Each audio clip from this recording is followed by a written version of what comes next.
Okay, so this video is going to talk about basic strings in the C language. So first, let's go ahead and declare a character array. Now, it's just like all other arrays. A character array is of type char, has a name, and with all arrays, we give it a size. Okay? And we could put stuff into it like this. Your name sub-0 equals S, and then A, L, L, Y. Now notice the very last thing we have to put in there is a 0. This is what's called a null terminator. So a string is just composed of single characters, and the single character just means put the ASCII value or the actual numeric value of S into your name sub-0. A goes into sub-1, L goes into sub-2, and so forth.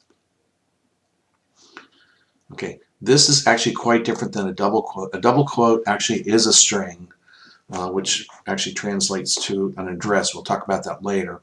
But for right now, just remember that this is how we put a single character into an array element.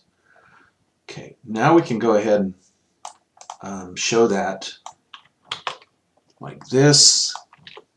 Printf, my name is, let's go ahead and have my name here.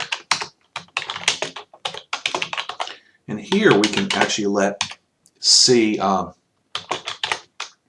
auto-create the array, okay? So this is going to auto-create an array. Now bear in mind, you see 4 characters here, but the compiler is smart enough to know that you need a null terminator at the end, so it puts it in there for you. Okay, so if I go ahead and run this, it'll probably give you exactly what you expect. Okay. My name is Rick, your name is Sally. Pretty easy stuff. Now we can use Scanf to let the user type in a string. So here, here's your dog's name. Let them type it in. And now we're going to reuse this your name thing. Now, please notice there's no ampersand, Scanf. That is because, and this is an important point, arrays are always treated as pointers or addresses. And we do pointers in a couple of weeks, but for any kind of an array, you do not need an ampersand here. Okay.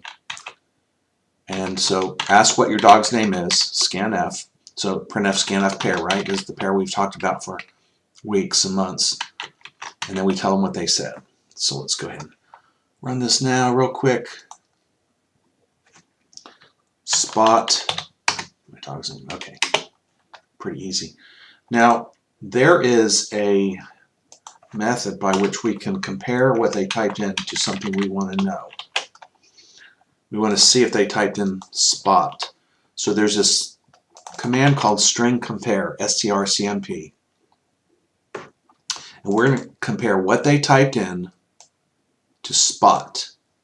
And if that happens to be 0, then that is what they typed in. This comparison returns 0 if that is the same as that. Okay, so I'm going to go ahead and try to build this. Notice I said try to build. It actually won't build.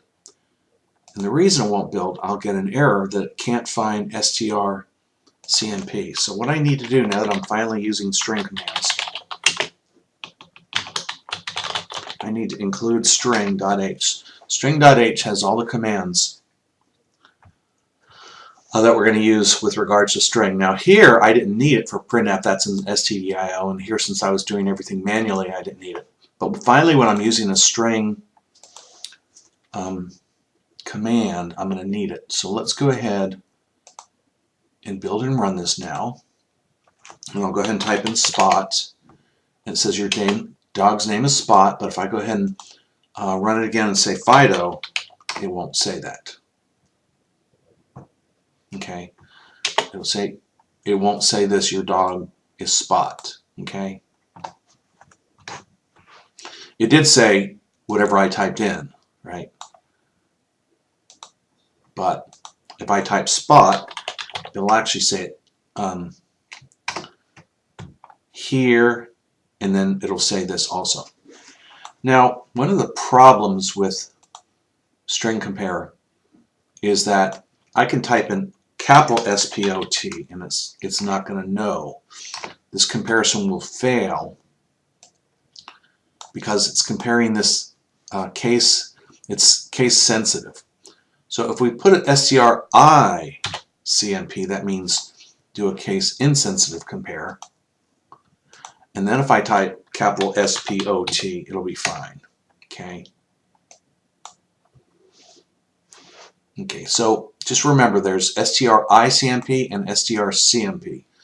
With an I, it means case insensitive. Otherwise, it means not case insensitive.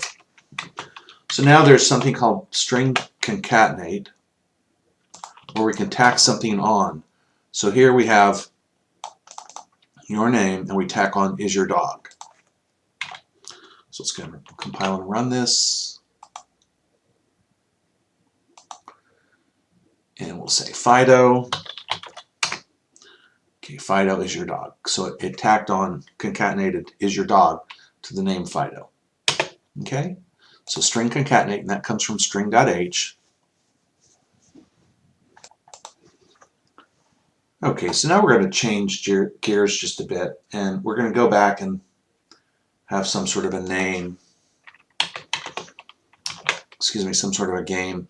Except before we had menus that allowed us to select. Now we're just going to let the user go ahead and type in what they want in terms of words. First we'll ask them what their name is, so we know how to talk to them. Next we're going to get some input from them. What we want to do is ask them for a direction, north, south, east, or west. Okay, and if we do this, then we can respond to it. And let me go ahead and put some responses. It's just like before.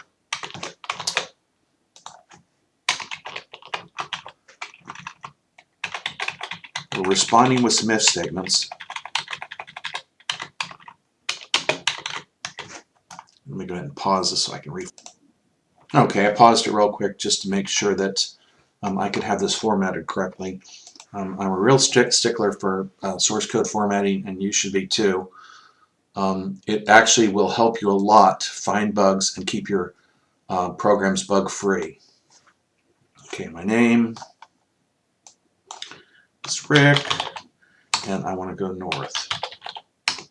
Okay, but what if I want to keep playing this game?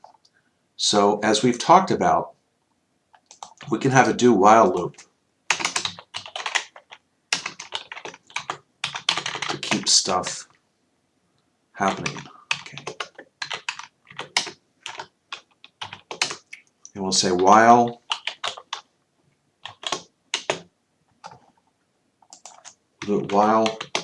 they don't type in quit. Okay. So while they don't type in quit, does not equals means they didn't type in quit. Okay. It's either equals 0 or not equals 0. It's either 0 or non-zero. So now we can go ahead and run this again. And my name is Rick, north, south, east, west, quit, and once I type quit, it will bail out. Okay? There are a couple of other commands that we need to go over real quick. Go ahead and get rid of this.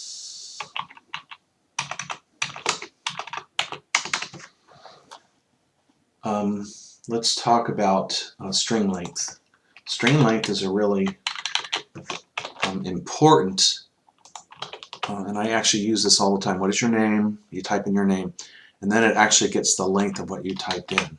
So let's go ahead and run that. Rick. Okay, I knew that it was 4 characters. Now string length does not count the null terminator. I'll do it one more time with the longer name, Richard. Okay.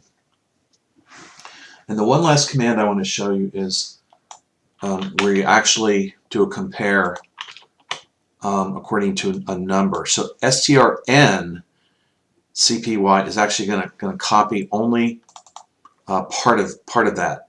So it'll copy the first 25 characters from name into input.